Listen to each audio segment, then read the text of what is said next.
दोस्तों वंदे मातरम। कुछ व्यूअर्स द्वारा हमारे यूट्यूब चैनल में क्वेश्चन एंड कमेंट्स की ये जो 26 नवंबर 2020 से उपद्रवियों द्वारा नॉर्थ इंडिया में जो एक लग्जरी आंदोलन जिसमें जाकुजी एंड सोनाबाद जैसी फैसिलिटीज़ भी मौजूद हैं, आखिर ये ख़त्म कब होगा, कब ये अंतिम सांस लेगा, इसके ऊपर मैं पहले भी आप लोगों को एस्ट्रोलॉजिकल विश्लेषण देता रहा हूँ जो कि प्रमाणिक भी रहे हैं।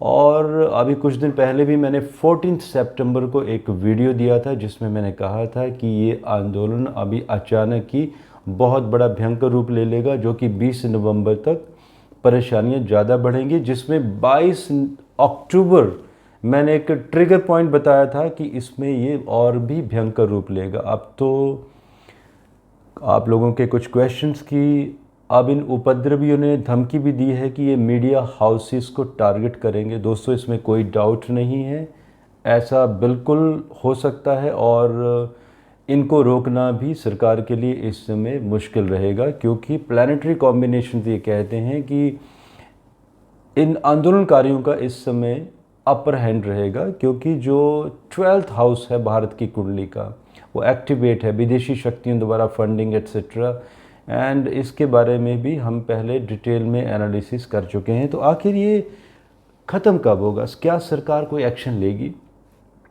सरकार एक्शन क्यों नहीं ले रही है, इसके ऊपर भी मैं पहले विश्लेषण आप लोगों को दे चुका हूं, आप पुराने वीडियोस को रेफ़र कर सकते हैं। अब ये भी क्वेश्चन आता है कि आखिर ये कब तक चलेगा, ये परेशानी कब ख़त्म होगी, क्योंकि नॉर्थ इंडिया में जितने भी बॉर्डर्स हैं दिल्ली एनसीआर के आज भी सील हैं, लोगों को बहुत ज़्यादा परेशानियां हो रही हैं। इनफैक्ट अभी 27 सितंबर को बहुत सारे बॉर्डर्स को फिर से सील कर दिया गया था। ये कुंडली आप लोग देख रहे होंगे स्क्रीन के ऊपर, 18 फरवरी 2022। ये वो दिन है जिस दिन शनि देव जी धनिष्ठा नक्षत्र प्रथम चरण में ट्रांजिट करेंगे, समय भी दिया हुआ है। और इस समय की हम लोग कुंडली बना के आज विश्लेषण भी करेंगे कि ये क्या इंडिकेट करता है इन उपद्रवियों के द्वारा। तो आप समझ लीजिए ये कुंडली का इंडिकेशन ये भी है कि अभी ये और लंबा चलने वाला है, लेकिन यही कुंडली रास्ता भी हमें दिखाएगी। देखिए इसी के रेफरेंस में मैं पहले भी एक बात और बताना चाहूँगा कि किस कॉन्फिडेंस से मैं ये कह रहा हूँ आप लोगों को।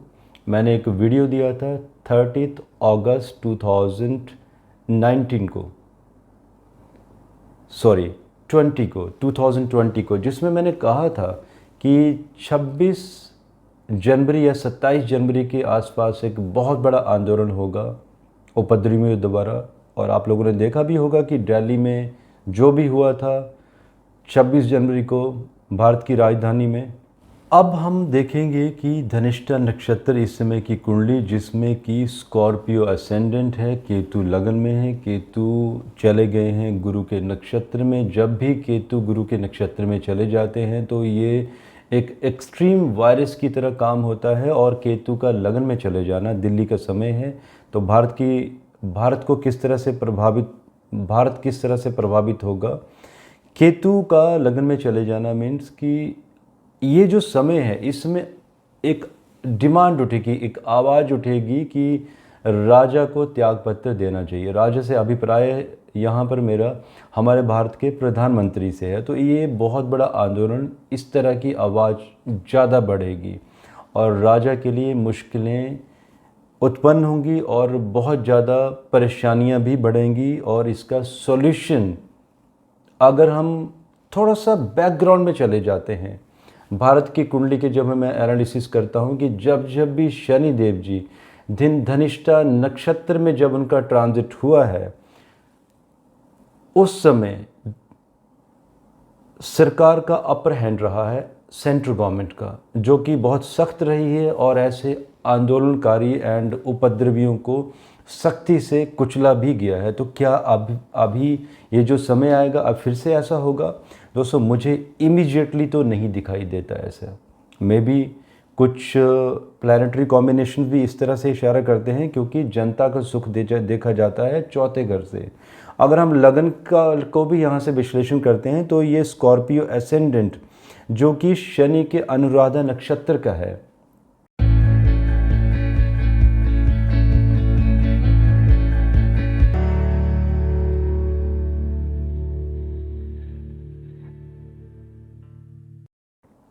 और अगर फोर्थ हाउस से जनता के सुख के बारे में विचार करें, जो चतुर्थेश यहाँ पर शनि फिर 12th हाउस में चले गए हैं, यहाँ पर वो अष्टमेश बुध के साथ भी हैं। 8वें घर से देखा जाता है षड्यंत्रों के बारे में, और शनि यहाँ पर गए हैं मंगल के नक्षत्र में, एवं बुध यहाँ पर चले गए हैं सूर्य के नक्षत्र में। तो दोनों प्लैनेट्स का गर्म ग्रहों के नक्षत्रों में चले जाना, और साथ में बुध अष्टमेश दो, जो कि इंडिकेट करता है कि बहुत बड़े तूफान के आने से पहले की शांति भी इंडिकेट करता है, क्योंकि बुध से तूफानों के बारे में भी विश्लेषण किया जाता है।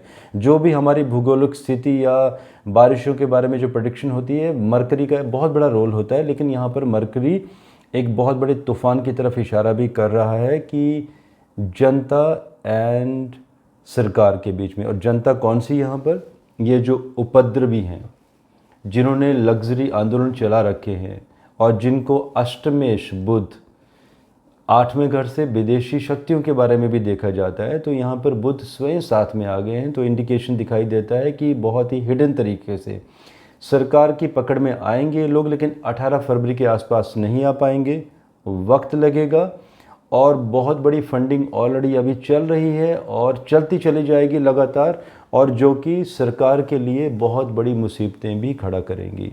और विदेशी पैसे को सरकार के विरोध के लिए प्रयोग किया जाएगा। जनता, जैसे हमारे भारत में जो चीज़ें हैं, लाइक हमारी जो पब्लिक प्रॉपर्टीज़ हैं, उनको तोड़ फोड़ भी की जाएगी। तो ये आंदोलन इस तरह से इशारा भी करता है। अब क्वेश्चन आता है कि मंगल शुक्र जो कि बैठे हुए हैं 2nd हाउस में, इससे पहले हम शनि बुध की तरफ मैं फिर से इशारा देना चाहता हूं। देखिए, राहु की दृष्टि भी है शनि बुध के ऊपर, 9वीं दृष्टि, और यहाँ पर राहु भी सूर्य के नक्षत्र के हैं। तो देखिए, बहुत ही मेलफिक प्रभाव जा रहा है 4th हाउस के ऊपर एंड 4th लॉर्ड के ऊपर।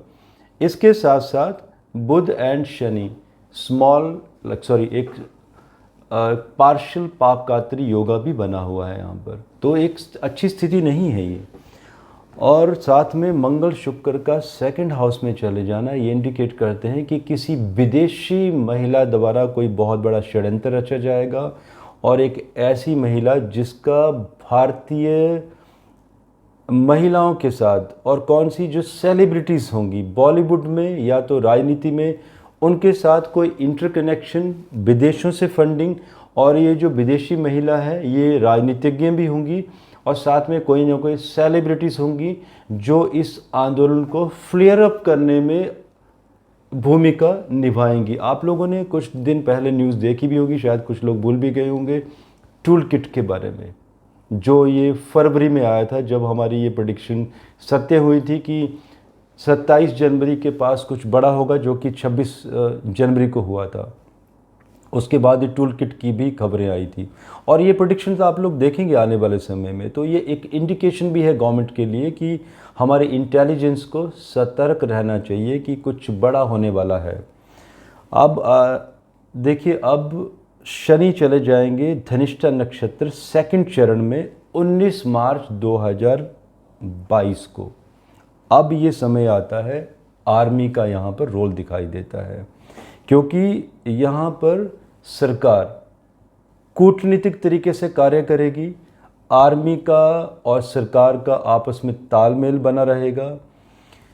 18 फरवरी का ये समय है जब धनिष्ठा नक्षत्र प्रथम चरण में शनि जाएंगे, और इससे आगे 90 दिनों के अंदर अंदर इस आंदोलन का निपटारा होते हुए मुझे दिखाई दे रहा है, क्योंकि सरकार 19 मार्च के बाद बहुत ज़्यादा सख्त हो जाएगी। आप मान के चलिए कि अप्रैल एंड 2022, अप्रैल मंथ के कभी भी किसी भी टाइम में, जिसमें कि हम एक डिटेल विश्लेषण करेंगे, जिसमें कि 5 अप्रैल के ऊपर मैं एक कुंडली फिर से बनाने वाला हूं, जिसमें कि इंडिकेशन दिखाई देता है कि कुछ सरकार द्वारा बहुत बड़ा एक्शन लिया जाएगा इन उपद्रवियों के ऊपर, और इस तरह की घटनाएं आने वाले समय में बहुत कम हो जाएंगी, और इस तरह की घटनाएं नहीं हो पाएंगी जिस तरह की अभी हुई हैं, जिससे कि जनता को बहुत बड़ी परेशानियों का सामना करना पड़ रहा है। क्योंकि देखिए, इस कुंडली में जो समय स्टार्ट हुआ है, नववांश कुंडली कन्या लगन की है, 11वां घर प्रभावित हुआ है। दशांशा कुंडली में भी कन्या लगन बनता है, तो इंडिकेशन दिखाई देता है कि कोई बहुत बड़े बड़े कानून अभी कुछ दिनों बाद ही पारित होने वाले हैं सरकार द्वारा, ताकि ऐसे आंदोलन फिर से ना किए जा सकें। अब दोस्तों, ये जो मैंने प्रेडिक्शंस दी हैं आप लोगों को, ये शॉर्ट प्रेडिक्शंस हैं। डिटेल प्रेडिक्शंस के लिए थोड़ा सा मुझे समय दीजिए, क्योंकि आप लोगों के बहुत सारे क्वेश्चंस भी आ रहे थे कमेंट की आजकल मैं कहाँ गायब हो गया हूँ और मेरी आजकल प्रेडिक्शन नहीं आती हैं। दोस्तों, मैंने आप लोगों को पहले भी कहा है कि आई एम ए बिजनेसमैन। अभी कोविड सिचुएशन से थोड़ा सा बाहर आए हैं अभी हम लोग, और हमारे भी बिजनेसेस थोड़े थोड़े एक्टिव हुए हैं, तो उसमें मुझे ज़्यादा समय देना पड़ता है। बाकी मैं बीच बीच में आप लोगों को ज़रूर एस्ट्रोलॉजिकल इस तरह के मेदिनी ज्योतिष पर वीडियोस देता रहूँगा। आप मुझे इजाज़त दीजिए। धन्यवाद। भारत माता की जय।